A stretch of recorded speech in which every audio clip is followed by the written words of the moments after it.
proyecto ANIT COVID, en el cual participo con Estefaniano Lamperti y la Universidad de Concepción, junto también con el equipo clínico de la Universidad, de la Clínica de la Universidad Católica, de la Pontificia Universidad Católica de Chile, y el laboratorio de proteómica de la Pontificia Universidad Católica de Chile, que se ha trabajado en colaboraciones con ellos y hemos sacado distintos tópicos y se está trabajando ya en la preparación de los papers.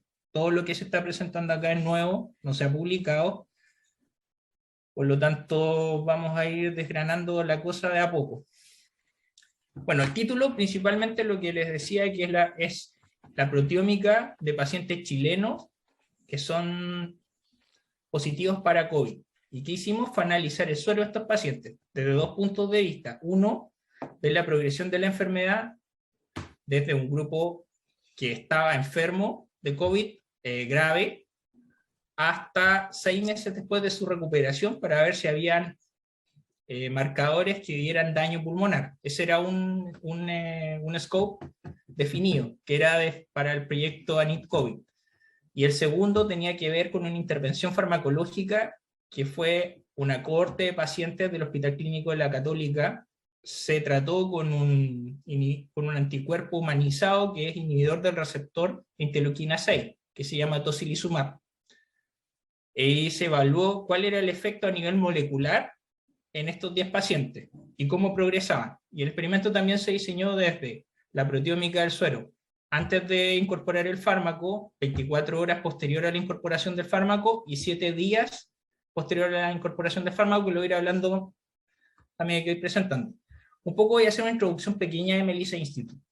Melissa Institute es un acrónimo de Molecular Epidemiology of Life of Science.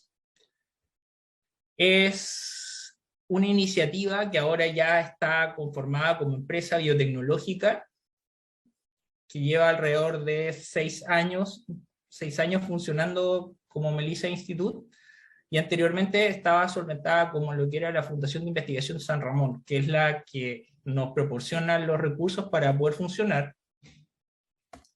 Nosotros en estos momentos nos transformamos en una empresa biotecnológica que tenemos un enfoque muy claro hacia lo que es la investigación en reproducción humana y principalmente lo que es conocer la comunicación embrión-madre en los primeros días de la fecundación.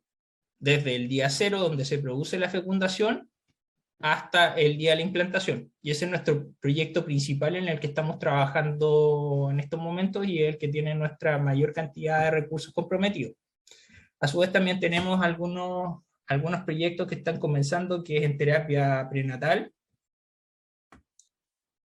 Bueno, y Melissa Institute, como les decía, ha trabajado por estos años en distintas iniciativas, principalmente, como les decía, en salud humana y lo que es terapia prenatal y el conocimiento de lo que es la ventana preimplantatoria. A ver, acá está nuestro fundador, que es el ARCOC, y es la cabeza del Instituto de Investigación. Elar es epidemiólogo. Gran parte de su carrera académica la hizo en la Universidad de Chile. Posteriormente, cuando se empezó a desarrollar esta iniciativa de Melissa, se trasladó a San Pedro y fundó Melissa Institute.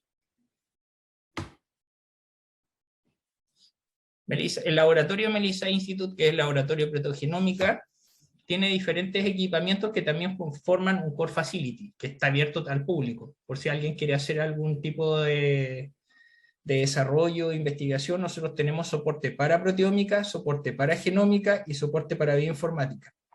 El fuerte de Melissa es proteómica, donde el equipo estrella es el timsTOF Pro de Bruker.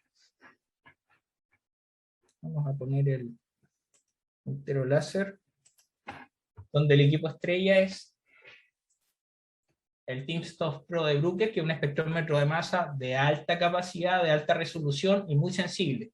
Este equipo podemos trabajar con muestras desde 10 nanogramos de péptido hasta 200 nanogramos de péptido, bastante sensible. También tenemos un sistema de cromatografía avanzada, que es el Actavan, acordándome de Joel, que era uno de los equipos que quería comprar.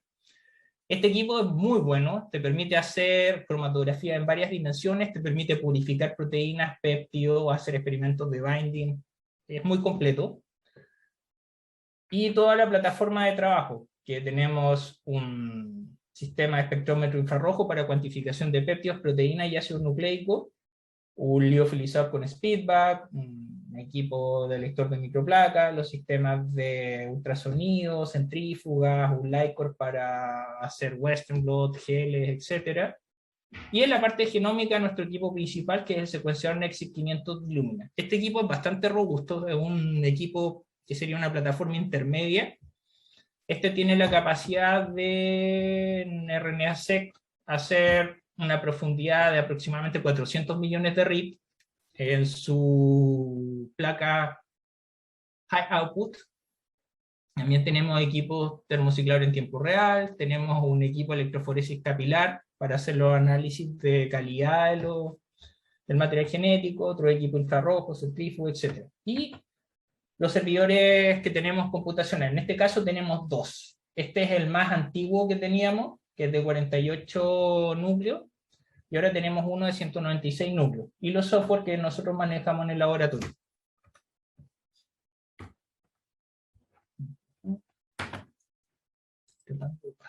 Ahí sí. Ahora nos pasamos un poco a SARS-CoV-2. Bueno, SARS-CoV-2 que causa COVID-19 es un virus envuelto que tiene una proteína spike, que esta es la que se une a el receptor de angiotensina 2.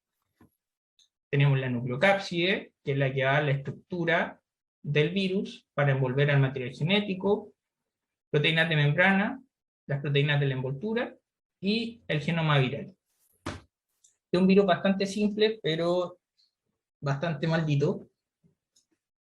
Esta es la organización del genoma viral, donde están proteínas como la papain-like proteasa, donde se expresan, la 3CL proteasa, que tienen las funciones de ir liberando este gran complejo que se forma de replisoma, donde va a estar la spike, las proteínas de la nucleocápside y varias enzimas que tienen que ver con el ensamblaje del virus y la traducción viral. Aquí hay un par de comparaciones con respecto al SARS-CoV-2, que forma el COVID-19, con el SARS-CoV-1, el MERS. Si no me equivoco y no me falla la memoria, el primero fue el SARS-CoV-1, que principalmente era un poco más agresivo que el SARS-CoV-2, ya que tenía un rango de casos de fatalidad del 9,6 al 11%. El otro que era más agresivo, el MERS, que el MERS es un 34%. Los tiempos de incubación, que son bastante parecidos. Y la cantidad de casos. En este caso no tengo actualizado lo de COVID-19 para el mundo, pero sí voy a mostrar más adelante un poco de los datos que hay aproximadamente ahora en América, donde aquí están los países, en los territorios de los países son 54, en estos momentos hasta el día de ayer, que esto lo saqué de la OMS, hay un total de casos acumulados de 88.843.018 pacientes. Total de muertes acumuladas, vamos en 2.188.077, y tenemos el radio de fatalidad, que es alrededor del 9,2% de la población de infectados, y la incidencia acumulativa, el rango de incidencia acumulativa es 16.428,9. En Chile tenemos casos acumulados totales en este momento 1.649.409, la muerte acumulada es 37.000, los recuperados 1.605.000. Esto ya se ve que vamos a la baja hace rato, y la relación cruda de letalidad un 2,27%, que es mucho más baja que el resto de Latinoamérica. De esto que tenemos acá, cuando nosotros partimos y estudiando COVID, no se sabía nada de la respuesta de los hospederos frente al virus, ni tampoco cómo evolucionaba, ni qué estaba pasando. En esa época que esto es a principios del 2020, hubo un estudio de un grupo del Centro Francis Crick de proteómica, que estudió una cohorte de 400 pacientes en suero afectados con enfermos de COVID-19, donde ellos proponían ciertos marcadores de... eran marcadores de severidad. Este había sido el primer trabajo que se había hecho en proteómica, donde habían analizado, como les decía, alrededor de 400 pacientes, y habían encontrado alrededor de 11 marcadores de severidad. Esto nos llevó a pensar qué pasa acá con la población chilena, pues este grupo lo hizo en Inglaterra, y tratamos de ver qué estaba pasando con Chile. Entonces, nosotros el objetivo era búsqueda de marcadores en sueros de pacientes COVID-19 severos que predigan daño pulmonar y daño metabólico en la población chilena. Por lo tanto, lo que se hizo fue tomar una cohorte de pacientes que teníamos 25 graves en UCI con ventilación mecánica, y se mostraron desde el día que ingresaron a UCI, 12 semanas y 24 semanas, posterior a su recuperación. Se evaluaron ciertas secuelas inmediatas, como el TACA normal, el 88% de los pacientes tenían un TACA normal, daño pulmonar, claro, un DLCO menor a 80, un 28%, fatiga severa un 36%, el SF12 físico un 41%, y el CBRS mayor a 10, un 60%. Por lo tanto, todos estaban con problemas, tenían muchos problemas pulmonares. Después hay un grupo que era moderado y un grupo leve. Nosotros nos centramos en tomar 20 pacientes del grupo de los severos y hicimos los análisis de proteómica utilizando una técnica que se llama Data Independent Acquisition. Para esto, lo primero que tuvimos que hacer es tomar estos 20 pacientes severos, extraer el suero, y primero teníamos que hacer algo muy importante, que para poder hacer Data Independent Acquisition necesitábamos primero tener una gran librería espectral, que voy a explicar un poco después el por qué. Eso significaba que nosotros íbamos a tener que hacer una técnica que se llama Deep Proteomics. Deep Proteomics significa proteoma profundo. Lamentablemente en suero, un experimento convencional, uno corre en un gradiente de hora y media, 2 horas, el suero, y no obtiene más de 300 a 350 proteínas. Eso es lo normal que se encuentra. Entonces lo que nosotros hicimos fue utilizar una técnica que se llama fraccionamiento offline, donde nosotros tomamos las muestras primero de este suero, las depletamos de las 14 proteínas más abundantes del suero, posteriormente hacemos digestión tríptica con tripsina, cortamos, generamos los péptidos, y estos péptidos los separamos por una técnica que se llama fraccionamiento en pH reversa. Esto lo que hace es hacer una separación cromatográfica previa de la muestra a pH básico en fase reversa. Esto hace que el patrón de fraccionamiento sea totalmente diferente al hacerlo en una fase reversa convencional en pH ácido. Con esto nosotros hacemos la separación de los péptidos, la colectamos y generamos 8 fracciones. Estas 8 fracciones, que son combinatorias de varias fracciones que nosotros generamos antes, fuimos inyectándolas una a una al espectrómetro de masa y fuimos analizándolas. Y estas después se generan un gran archivo que es analizado por un software que nos va a crear la librería espectral. Esto nos permitió, tomando en cuenta esta cantidad de pacientes que analizamos, un total aproximado de 8.000 proteínas identificadas, que es una muy buena librería y muy robusta. Y a su vez también tomamos 28 pacientes sanos, y de estos tomamos menos, tomamos 10, y hicimos el mismo protocolo. Y juntamos todos estos datos y generamos una mega librería. Con esto teníamos la base para hacer el estudio que íbamos a realizar. Para esto nosotros lo que hacemos es, primero, voy a explicar un poco lo que es vía Data Independent Acquisition, que está acá. En general, toda la proteómica se basa en Data Dependent Acquisition, que es barrer, un primer barrido de masa, donde seleccionamos los iones precursores más abundantes, son aislados, son fragmentados, y el ciclo se vuelve a generar. toma de nuevo los iones más abundantes, los aísla, los fragmenta, y así sucesivamente. Eso se llama Data Independent Acquisition. Y eso hace que uno pueda obtener identificaciones y una gran cantidad de datos. Pero la lectura es lenta. Eso significa que se pasan muchos iones en un experimento convencional. Y para una matriz tan compleja como es el suero y el plasma, necesitamos una gran velocidad de captura de datos para poder identificar esa cantidad de información que hay. Para eso, nosotros hacemos lo que se dice Data Independent Acquisition, lo cual consiste en no hacer un barrido de los precursores, sino que hacer ventanas de ingreso de iones. Por lo tanto, yo le digo al espectrómetro que me tome diferentes ventanas de tiempo y de masa, y van ingresando todos los iones al mismo tiempo y son fragmentados todos. Esto me genera una cantidad de datos impresionante y archivos bastante grandes, pero con una gran cantidad de información que me permite poder después, con esos datos, ir a interrogar mi librería espectral, que previamente había sido generada bajo la técnica de Data Independent Acquisition. Entonces, con todos estos datos, yo interrogo mi librería y sé qué péptido es, qué proteína es. Y así voy trabajando con esto. Entonces, tomamos nuestras pacientes, hacemos una corrida en el espectrómetro bajo el protocolo Data Independent Acquisition, tomamos este archivo, y este archivo es analizado por un software que se llama DIA-NN, que está optimizado para el espectrómetro de masa que utilizamos nosotros, ya que el timsTOF Pro es un equipo que tiene un sistema de fragmentación bastante peculiar. Es muy diferente a lo que se conoce en espectrometría de masa y que han trabajado la mayoría, que es CID, que es Collision Induced Distortion.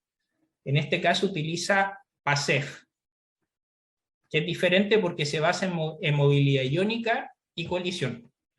Pero no ir más en detalle eso porque no va afín a lo que estamos hablando.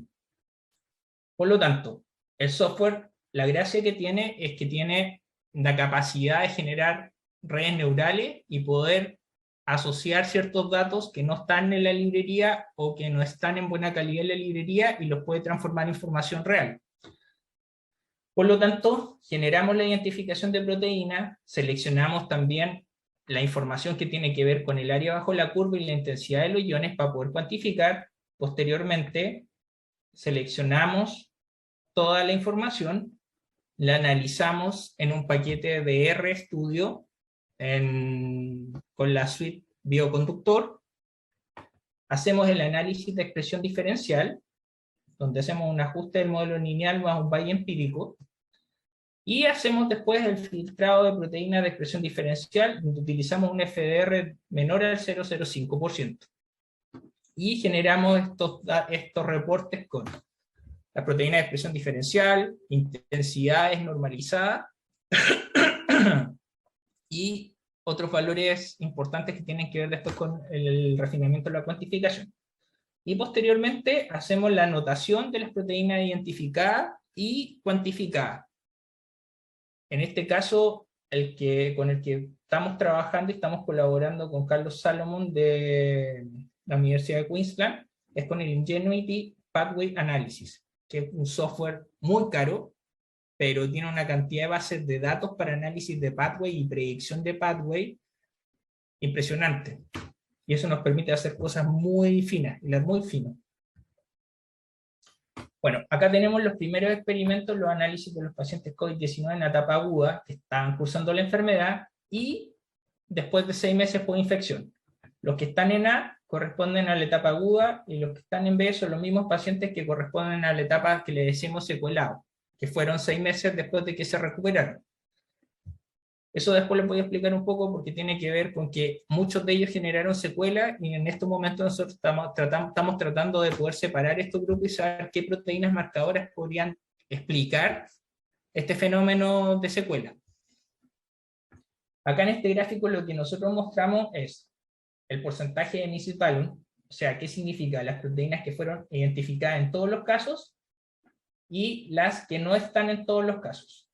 Entonces nosotros para poder mejorar la proteómica lo que hacemos, y como tenemos un grupo importante de pacientes que tenemos alrededor de 20 por cada grupo, nosotros hacemos una imputación de los datos, que es con un algoritmo matemático que busca las tendencias similares al 50% de cada condición. O sea, nosotros seleccionamos una proteína que esté en al menos 10 pacientes de cada condición, y esas las podemos imputar y rellenar con esos valores. Las que estén menor a 10 se eliminan. Bueno, con estos datos nosotros podemos sacar primero la cantidad de proteínas cuantificables, que fueron 578 proteínas cuantificables, y una expresión diferencial significativa fueron 235.